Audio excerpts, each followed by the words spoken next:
Hello everyone, আজকে আমি আর মা দুজন মিলে যাচ্ছি রোদ্দুরের মধ্যে রেশন তুলতে। তো ভাবলাম তোমাদের সাথে একটু শেয়ার করি। আমি যাই না সচরাচর, মার সাথে কি মনে হলো আজকে একটু যাচ্ছি। আর কেমন রোদ্দুর ভাই বাবা, এই দেখো কেমন রোদ্দুর। যেদিনকে রেশন তোলার থেকে মা নিজেই যায়, আমি যাই না। তো আমার একটু দরকার ছিল মার্কেটে, তার জন্য আমার যাওয়া। আর এই রোদের মধ্যে আমি প্রত্যেকটা দিন এই কাজ ওই কাজের জন্য বেরোচ্ছি, এত রোদ্দুর। আর এই যে চলে এসেছি রেশন তুলতে, দেন এখন রেশন তুলে এখন চলে যাব যেই কাজটার জন্য আমি গেছিলাম, তো সেটা করতে। আমরা এখন এসেছি রেশন তুলতে।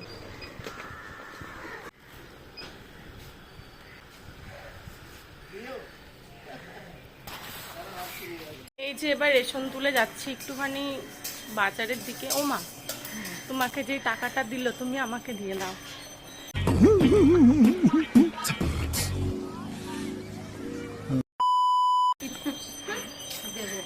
আমি ওইটা দিয়ে পার্টি করি, ওর সাথে আরো ক টাকা জুড়ে দিও, পার্টি করতে পারবো।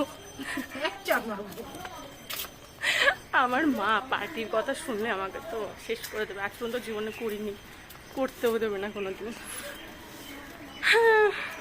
চলো যাই, কোথায় যাব সেটা তো শেয়ার করছি। এরকম সবুজ সবুজ গাছপালা দেখতে বেশ ভালোই লাগে, বাইরে বেরোলে পারে চারিদিকে শুধু গাছ আর গাছ। কিন্তু গাছ যে আছে, একটু হাওয়া হচ্ছে না, প্রচন্ড গরম। আর যার জন্য আমার আজকে বাজারে যাওয়া কাজটা হচ্ছে সানস্ক্রিন নিয়ে। আমার সানস্ক্রিন হচ্ছে ফুরিয়ে গেছে, তার জন্য এই যে চলে এসেছি গরমের মধ্যে। বাজারে গেলেই পুরো ঘেমে পুরো স্নান করে যাই, কি বলবো আর, সবাই করে, আমি একা না। আর এতটা গরম লাগছিল কি বলবো। তোমাদের ওখানে কেমন গরম পড়েছে অবশ্যই আমাকে কমেন্টে জানিও। আর এই যে চলে এসেছি একটা সানস্ক্রিন নিয়ে, দেন একটা নেল পলিশ নিয়ে আমাদের বগুলা সবজি মার্কেট দিয়ে বাড়ি যাচ্ছিলাম। তাই ভাবলাম তোমাদের সাথে একটু সবজি মার্কেটটা শেয়ার করি। আমি গেলাম হচ্ছে সানস্ক্রিন কিনতে, তো আমার সব টাকা হচ্ছে চলে গেল সানস্ক্রিনে, আমি আর কিছু কিনতে পারলাম না। এই যে আমি এই সানস্ক্রিনটা কিনেছি, তো তোমরা কারা কারা এই সানস্ক্রিনটা মাখো অবশ্যই আমাকে কমেন্ট করো। আমি হচ্ছে এটা কোনোদিন ইউজ করিনি, তো আমি জানিও না কেমন। তো তোমরা যদি কেউ জেনে থাকো অবশ্যই আমাকে কমেন্ট করো। আর এই যে আমি বাড়ি চলে এসেছি, মা এখন হচ্ছে বই খাতা বিক্রি করবে, তো দেখাচ্ছি। তো কাগজ আর এত বই খাতা হয়ে গেছে কি আর বলবো, তার জন্যই হচ্ছে মা বলল যে এত ঘরের মধ্যে জংলা করে কোনো লাভ নেই, তার জন্য হচ্ছে দিয়ে দিচ্ছিল।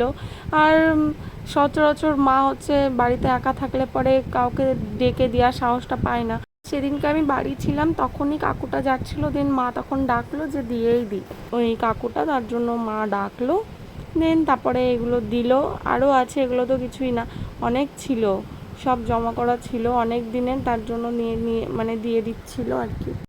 মা হচ্ছে অনেক কিছুই দিয়েছিল, কিন্তু সব তো আর ভিডিও করা যায় না, যেহেতু ভিডিওটা অনেকটা বড় হয়ে যাবে, তার জন্য আমি তোমাদের জন্য কিছু কিছু ক্লিপ নিয়েছি, নিয়ে আমি ভিডিওটা করেছি। আর সত্যি বলতে ডেইলি ব্লগ মানে তো আমি যা করছি তোমাদের সাথে শেয়ার করা, তো আমি তোমাদের সাথে সেটাই শেয়ার করছি যে আমি কি করি না করি ছিল। আর কেমন লাগলো ভিডিওটা আমাকে অবশ্যই কমেন্ট করো। আর আমি প্রত্যেক দিন তোমাদের সাথে ভিডিও শেয়ার করার চেষ্টা করছি, প্রত্যেক দিনই ভিডিও দিই আর দেওয়ার প্রত্যেক দিনই চেষ্টা করবো আমি ভিডিও। তো সবাই ভালো থেকো, সুস্থ থেকো, আজকের মধ্যে টাটা।